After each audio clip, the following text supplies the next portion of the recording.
Clearly not. Not particularly.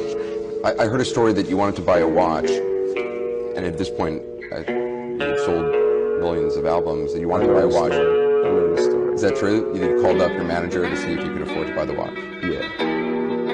I think it was a Rolex. Was it a Rolex? It was a Rolex.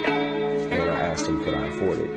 Because they make fun of me for it, but I'm for real. Like, I don't, you know what I mean? Like, this is the whole money thing, all that stuff was brand new to me. So what are you wearing right now?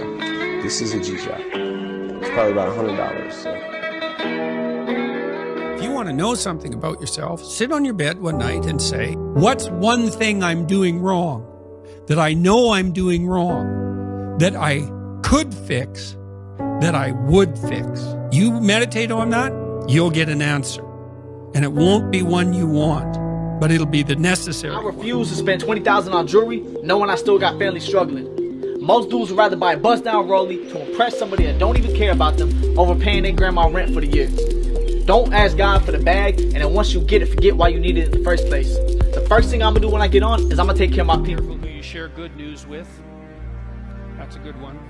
Because you want to share good news with people who are going to be genuinely happy for you. And that's one way that you can identify those people who are on your side. You've gone from desktop to web to phones, from text to photos to video. But this isn't the end of the line. The next platform and medium will be even more immersive, an embodied internet where you're in the experience, not just looking at it. And we call this the metaverse. And you're going to be able to do almost anything you can imagine.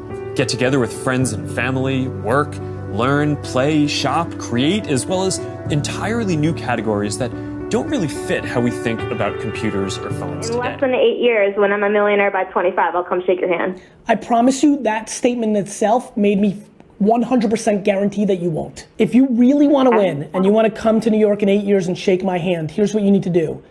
You need to stop giving a shit about what anybody else has and realize that if you put your head down and just work for the next 10 years, no glamour, no new fucking car, suitcase, jewelry, trip, event, no Coachella, no fucking new fucking sneakers, like fucking work, you will have it.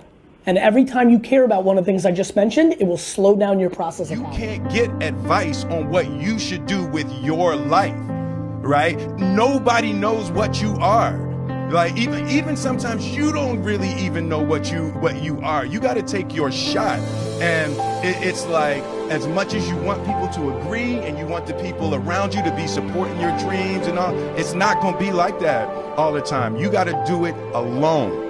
And people will help you, and when you get the ball rolling, people will jump on. But if you don't believe, nobody else is going to believe. People come along because your belief is so insane. The reason most people fail is because they give up what they want most for what they want now. The reason most people fail is because they give up what they want most for what they want now. If that was one message, it'd probably be that. Like, people don't fail because they're not talented or skilled or whatever. It's like you give up what you want most for what you want. Everybody need a little something and they to be independent. No independent person just grew up and was born independent. You worked and you learned teamwork and you learned cooperation and unity and struggle, and then you became independent.